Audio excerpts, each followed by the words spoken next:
You're lying in bed, 2:17 a.m.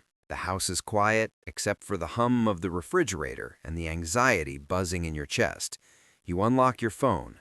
The blue light hurts your eyes, but you don't care. You open the app, and there it is, the number. You finally hit it. Whether it's 10 grand, 100 grand, or the mythical first million, your brain floods with dopamine. You did it.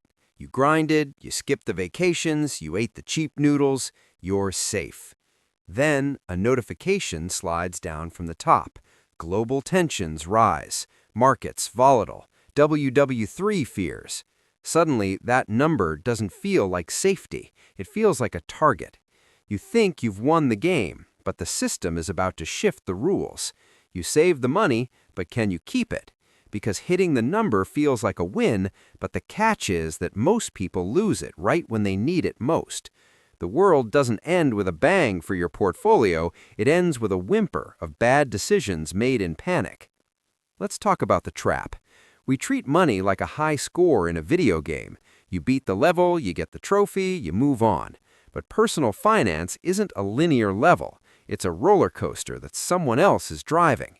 You think stability is a destination. It's not. It's a maintenance job. Look at the stats.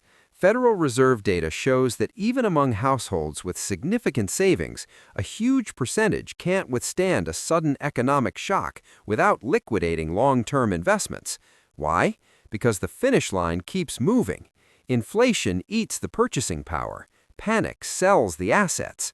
You're not broken because you feel like you're running in place. That's almost everyone right now. The system is tuned so most people never wander too far from the edge. You build the foundation, then life hands you a sledgehammer and calls it unexpected opportunity. You're not failing. You're playing a game where the casino changes the dice when you start winning. My name is Ted Yellow. I'm obsessed with how money actually works, not how influencers say it works. I spend my time digging through the fine print so you don't have to. But listen closely. This is education and entertainment only, not financial advice. I'm not an advisor. Consult a pro before you bet your life savings on my theories.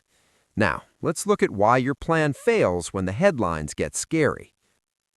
Here's the shift you need to understand.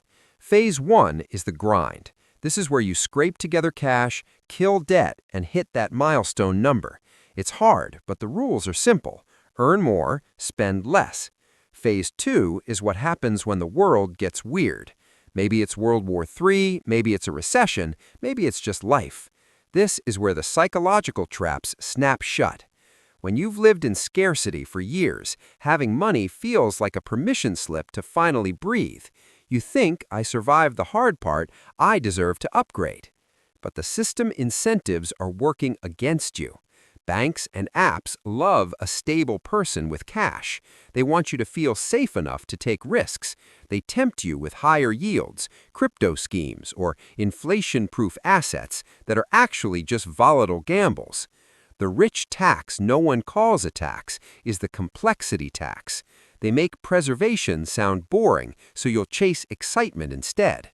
After years of scarcity, rewards feel justified. You tell yourself you're hedging against the war, but you're actually just spending your safety net on things that lose value the moment you buy them. You move from building wealth to defending ego. Let's look at the math, because numbers don't lie even when politicians do. If you have $100,000 and you panic sell during a 20% dip because the news says missiles are flying, you lock in a $20,000 loss. To get back to even, you now need a 25% gain. That's basic compound growth logic. Vanguard reports consistently show that investor behavior gaps cost the average person about 1.5% to 3% in annual returns, simply because they buy high and sell low during scares. Over 30 years, that behavior gap can cut your final portfolio in half. Boring wins long term. If you had kept that money in a broad index fund despite the headlines, history says you'd be up. The data proves that doing nothing is often the smartest something you can do. But doing nothing doesn't get clicks, and it doesn't let banks charge you fees for trading. Let's compare two people, Alex and Jordan. Both hit $50,000 in savings right as tensions escalate.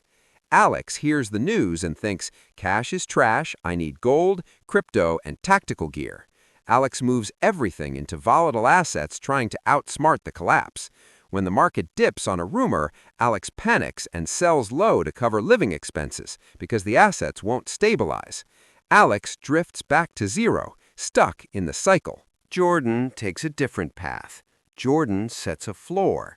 Jordan keeps 6 months of expenses in cash equivalents, no matter what the news says. The rest goes into boring, diversified growth. When the news breaks, Jordan doesn't check the app. Jordan focuses on income stability. Jordan gains freedom because the money is a tool, not a scorecard. Stats show that people with adequate emergency funds are significantly less likely to make panicked investment decisions during crises. Alex gambled on the end of the world. Jordan prepared for life after it. So, what's the playbook? If you want to be stable when the world isn't, follow this order. Number 1, set the floor. Before you invest a dime in war-proof assets, save 6 months of bare-bones expenses. This isn't for growth. It's so you never have to sell investments when they're down. Number 2, kill the high-interest debt. Nothing eats stability faster than 20% interest while you're worried about geopolitics. Number 3, build the growth layer. Use boring, diversified assets. If it sounds exciting, it's probably risky.